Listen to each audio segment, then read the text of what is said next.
نے فرمایا کہ آئے لوگوں، اللہ کے نبی کہتے ہیں کہ قیامت کے دن ہر عبادت کا ثواب اللہ فرشتوں سے کہے گا میرے بندوں کو دے دو، لیکن روزے کا انعام اللہ خود دے گا، اور کیا کہے گا؟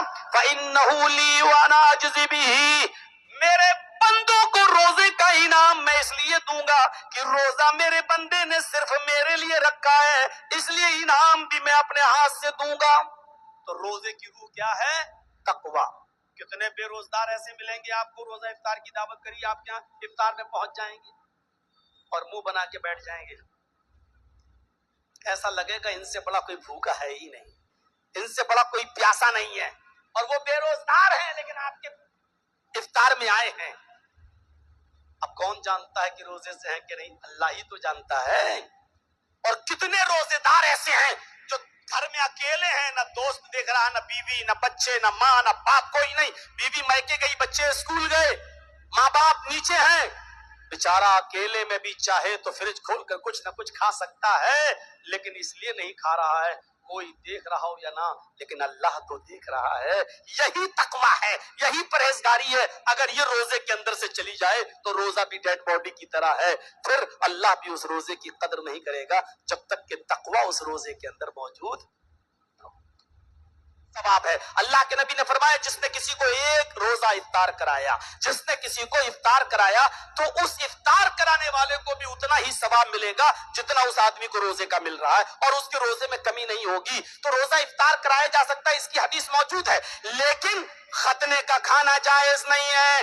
اسی طریقے سے حاجی کو بھی اجازت نہیں ہے کہ وہ حج کر کے آئے اور پورے محلے کی دعوت دے۔ ہمارے یہاں تو ابھی 10-15 سال پہلے ایسا ہوتا تھا کہ حاجی صاحب حج کر کے آتے تھے تو وہ کھانے کی دعوت بھی دیتے تھے، اور حج کرنے کے بعد جب آئیں گے تو پہلی نماز حاجی صاحب پڑھائیں گے۔ ان کو آگے بڑھایا جاتا تھا کہ آپ نماز پڑھائیے۔ کیوں صاحب؟ کہیں نہیں لکھا کہ حاجی صاحب حج کر کے آئیں اور پھر وہ نماز پڑھائیں، کہیں نہیں لکھا کہ حاجی صاحب آئیں اور وہ کھانا کھلائیں۔ میرے بھائیو باپ کو خوشی میں کھلانا جائز ہے تو خوشی میں تو آپ جب چاہیں تب کھلا دیں، کوئی رکاوٹ نہیں ہے، جب چاہیں تب بلا دیں آپ کھلائیں، لیکن اس کو یہ نہ کہیں کہ حج کا کھانا ہے، حج کا کھانا نہیں۔ آپ خوشی سے کچھ لوگوں کو بلا کر جب چاہیں تب آپ دعوت کر دیں، لیکن اس کو حج کا کھانا نہ کہیے۔ تو میرے بھائیو یہ ریا نمود میں داخل ہے، یہ عبادت کی روح مٹ رہی ہے اور ڈیڈ باڈی ہو رہی ہے۔ ایک چیز کی طرف اور اشارہ کروں گا اور آگے بڑھوں گا پھر میں اپنی بات کو۔ نماز ہو گیا، روزہ ہو گیا، حج ہو گیا، قربانی بھی عبادت ہے۔ اللہ کے نبی نے فرمایا جو قربانی کی طاقت رکھتا ہو اور اس کے باوجود وہ قربانی نہ کرے وہ ہماری عیدگاہ میں نہ آئے۔ فلا یقربن مصلانا، وہ لوگ ہمارے عیدگاہ میں نہ آئیں۔ قربانی کی اہمیت بہت زیادہ ہے، لیکن اللہ کے نبی صلی اللہ علیہ وسلم قرآن نے یہاں پر بھی کہہ دیا لن ينال الله لحومها ولا دماؤها ولكن يناله التقوى منكم۔ لوگوں تم جو قربانی کرتے ہو، قربانی کے جانور پر چھری چلاتے ہو، قربانی کے جانور کا گوشت اور اس کا خون اللہ کو نہیں پہنچتا ہے، وہ اللہ تک نہیں جاتا ہے، بلکہ اللہ تمہارے دلوں کا تقوی دیکھتا ہے۔ وَلَٰكِن يَنَالُهُ التَّقْوَىٰ مِنكُمْ، اللہ خوف دیکھتا ہے کس نیت سے تم قربانی کر رہے ہو، کس دل سے تم قربانی کر رہے ہو۔ اگر آپ نے گاؤں والوں کو دکھانے کے لیے قربانی کی کہ ماشاءاللہ وہ لوگ کہیں 50,000 کا بکرا لائے ہو، 40,000 کا بکرا لائے ہو، اگر اس نیت سے قربانی کی تو منہ پہ مار دی جائے گی۔ میرے بھائیو قربانی کے اندر بھی تقوی دیکھا جاتا ہے۔ کوئی بھی عبادت ہے، عبادت کی روح تقوی ہے۔ اب یہ میری تمہیدی تقریر کا ایک حصہ ہوا کہ کوئی بھی عبادت اگر آپ کر رہے ہیں اس کی روح تقوی ہے، اگر تقوی اس کے اندر سے نکل گیا تو عبادت بیکار ہے۔ روح ہے تقوی۔ اب تقوی نجی زندگی میں بھی آنا چاہیے، تقوی اولاد کے سلسلے میں بھی آنا چاہیے، تقوی اپنی بیوی کے سلسلے میں بھی ہونا چاہیے، تقوی کھانے اور پینے کے معاملے میں بھی ہونا چاہیے۔ تقوی کا موضوع بڑا وسیع ہے، ایک ایک مثال دے رہا ہوں۔ تقوی اپنی نجی زندگی میں بھی آنا چاہیے، یعنی خود بھی اللہ سے ڈرنا چاہیے۔ یا ایھا الذین آمنوا قوا انفسکم واہلیکم نارا، یہی آیت پڑھی تھی میں نے خطبے کے بعد۔ یا ایھا الذین آمنوا قوا انفسکم واہلیکم نارا، اے ایمانوں والو تم اپنے آپ کو بھی جہنم کی آگ سے بچاؤ اور اپنے اہل و عیال کو، اپنی بیوی بچوں کو بھی جہنم کی آگ سے بچاؤ۔ نبی اکرم جناب محمد رسول اللہ کے تقوی کا حال یہ تھا کہ آپ نے اپنی لونڈی کو آواز دی، لونڈی مطلب خادمہ، عرب کے اندر لڑکے اور لڑکیاں بیچے اور خریدے جاتے تھے، تو جو لڑکے خریدے جاتے تھے ان کو غلام کہا جاتا تھا، اور جو لڑکی خرید لی جاتی تھی اس کو لونڈی کہا جاتا تھا۔ اللہ کے رسول نے تو کوئی خریدی نہیں، لیکن کسی نے خرید کر نبی کو لونڈی دے دی خدمت کرنے کے لیے کہ تم جاؤ اور نبی کی خدمت کرو، تو وہ لونڈی کہلاتی ہے۔ تو ایک لونڈی تھی اللہ کے نبی صلی اللہ علیہ وسلم کے پاس جو نبی کے گھر کا کام کر دیا کرتی تھی، تو آپ نے اس کو آواز دی اور آپ اپنی بیوی کہ گود میں سر رکھ کر لیٹے ہوئے تھے، اور بیوی کا نام غالباً حضرت ام سلمہ ہے، میں تھوڑا سا کنفیوز ہوں کہ وہ عائشہ تھی یا ام سلمہ، جہاں تک میرا غالب گمان ہے بخاری کی روایت ہے کہ وہ ام سلمہ تھی۔ تو ام سلمہ کی، اور میں نے غالباً کہہ دیا، عائشہ بھی ہو سکتی ہیں، لیکن مجھے جہاں تک یقین ہے اور جہاں تک میرا ذہن کام کر رہا ہے تو میں ام سلمہ سمجھ رہا ہوں۔ ام سلمہ کی گود میں سر رکھے ہوئے تھے اور آپ نے آواز دی لونڈی کو، اس نے آواز تو سن لی لیکن آئی نہیں۔ آپ نے دوبارہ آواز دی، اس نے دوبارہ بھی سن لیا لیکن آئی نہیں۔ تیسری بار آواز دی، سن لیا لیکن نہیں آئی۔ آپ نے اپنی بیوی ام سلمہ سے کہا، ام سلمہ جاؤ ذرا دیکھو تو کہاں چلی گئی۔ ام سلمہ نے جیسے ہی گیٹ کھولا دروازہ تو وہ باہر بیٹھی اور بکری کے بچے کے ساتھ کھیل رہی ہے۔ بکری کے بچے کے ساتھ ہوتا ہے، بہت سے لوگ بکری کے بچے کو گود میں لیتے ہیں، کھیلتے ہیں، کھیل رہی تھی۔ تو ام سلمہ نے کہا تمہیں اللہ کے رسول نے آواز دی، کیا تم نے سنا نہیں؟ اس نے کہا سن لیا تھا۔ کہا تینوں آوازیں سن لی؟ کہا جی۔ پھر تم آئی کیوں نہیں؟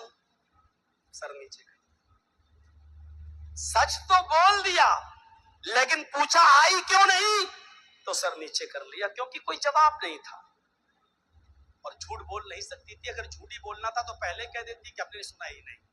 اس زمانے کی لونڈیاں بھی، کام کرنے والیاں بھی سچ جھوٹ سے اتنی نفرت کرتی تھی۔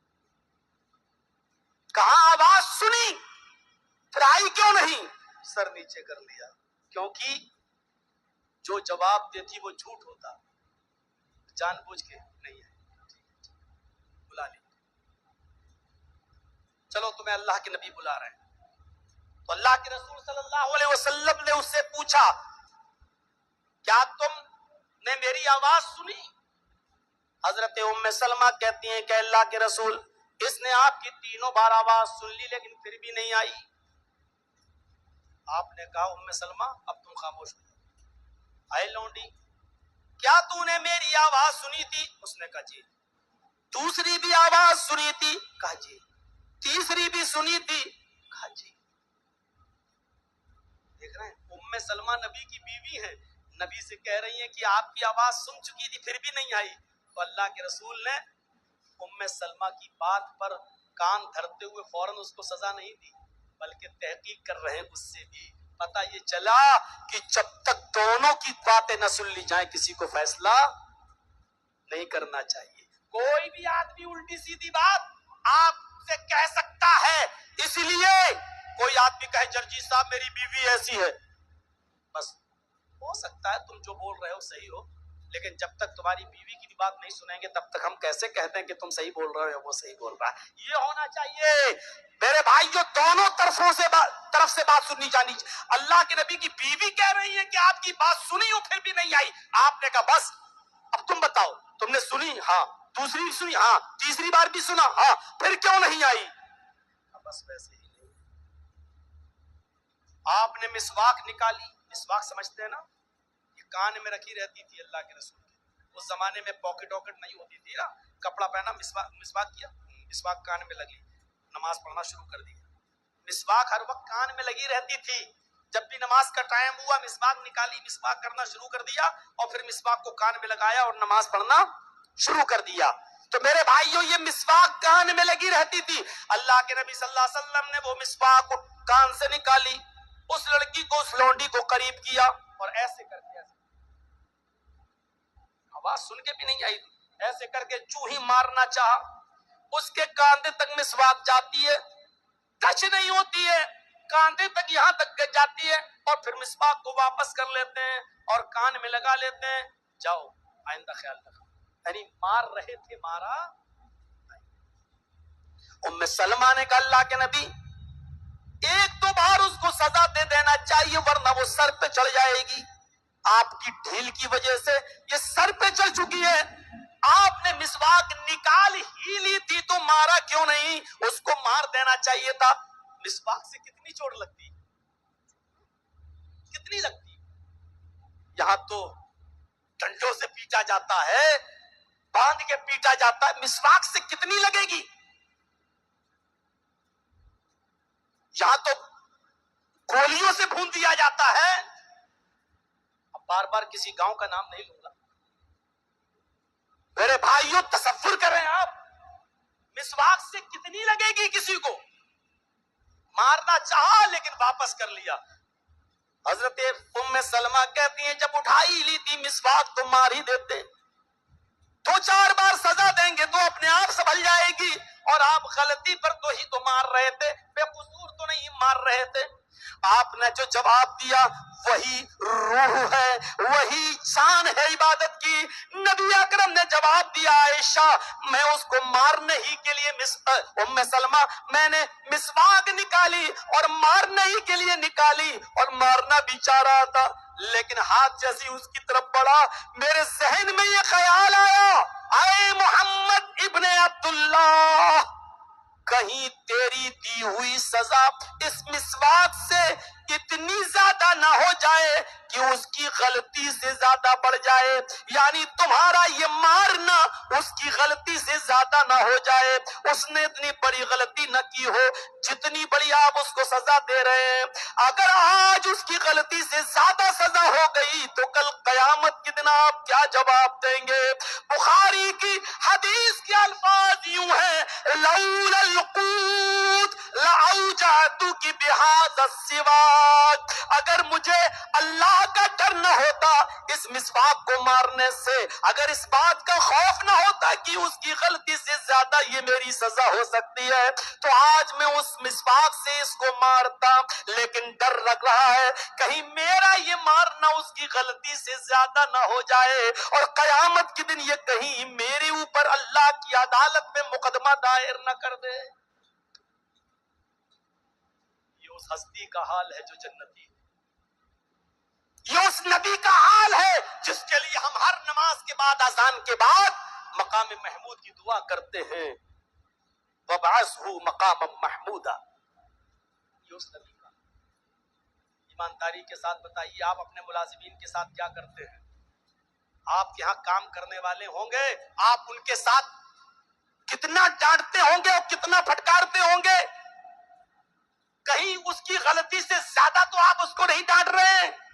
ہر آدمی غور کرے, سوچے,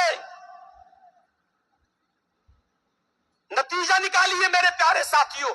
یہ تقویٰ تھا نجی زندگی کے اندر. ہماری نجی زندگی کیا کہتی ہے؟ ہماری زندگی میں کتنا تقویٰ آیا ہے؟ ہر آدمی اپنی نجی زندگی کے بارے میں غور کرے کہ اس کی زندگی میں کتنا تقویٰ ہے. پھر قرآن کہتا ہے یا ایھا الذین آمنوا قوا انفسکم واہلیکم نارا. اپنی زندگی میں بھی تقویٰ پیدا کرو, اللہ سے جہنم کی آگ سے بچو اور اپنے بیوی اور بچوں کو بھی جہنم کی آگ سے بچاؤ. آؤ پہلے بچوں سے شروع کرتے ہیں. عمر ابن عبدالعزیز کا زمانہ ہے. ہر آدمی غور کرے, چرچیز بھی اس میں شامل ہے. ہم بھی آج کے زمانے میں ایسا نہیں کر سکتے ہیں. ذرا غور کرو، عمر ابن عبدالعزیز کا زمانہ ہے، عمر ابن عبدالعزیز کے انتقال کا وقت قریب آ گیا ہے. تاریخ خطیب اٹھاؤ، صفت الصفہ اٹھاؤ علامہ ابن قیم الجوزی کی، سنیے ایسا منظر تمہیں بتانے جا رہا ہوں، اس منظر کو دیکھو گے تو آپ کی آنکھوں میں آنسو آئیں. میرے پیارے ساتھیو، عمر ابن عبدالعزیز کا زمانہ، وہ عمر ابن عبدالعزیز جو پورے بلاد اندلس کا امیر المومنین ہے، جس کے قبضے میں شام بھی ہے، ایران بھی ہے، بصرہ بھی ہے، کوفہ بھی ہے، یہ بلاد اندلس کا سارا ایریا ہے اور اس علاقے کا حاکم وقت ہے، امیر المومنین ہے، اتنا بڑا حاکم وقت.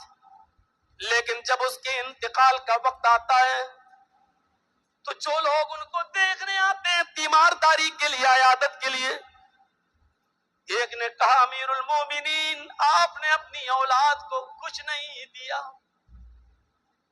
آپ نے سب کچھ صدقہ کر دیا، خیرات کر دیا، آپ نے اپنی اولاد کے لیے کیا چھوڑا ہے؟ کچھ نہیں چھوڑا. انہوں نے کہا میں نے اپنی اولاد کے لیے بہت کچھ چھوڑ دیا ہے. کہا کیا ہے؟ ہمیں تو کچھ نظر نہیں آتا. فرمایا میرے انتقال کے بعد تم سب کو پتا چل جائے گا میں نے اپنی اولاد کے لیے کیا چھوڑا. پھر انہوں نے اپنے سارے بچوں کو بلایا، مرنے والے ہیں، انتقال ہونے والا ہے، اپنے سارے بچوں کو بلایا.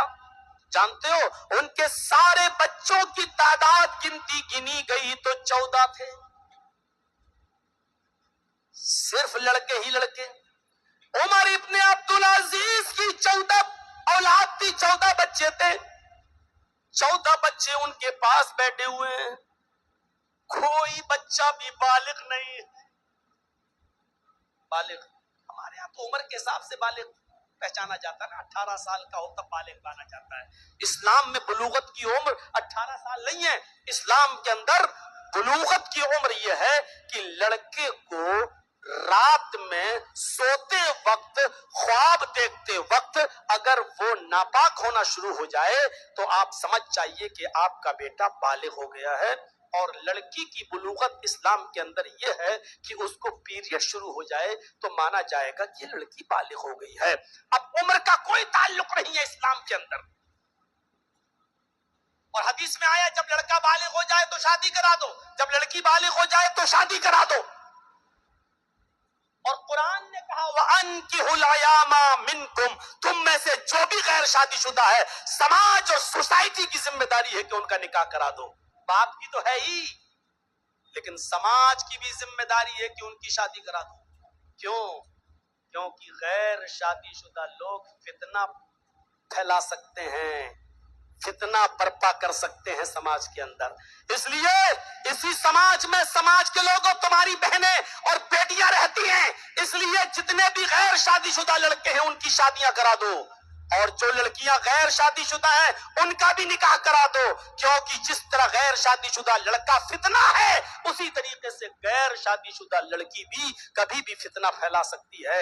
اس لیے کہا کہ تم شادیاں کرا دو غیر شادی شدہ لوگوں کی، چاہے وہ لڑکے ہوں یا لڑکی.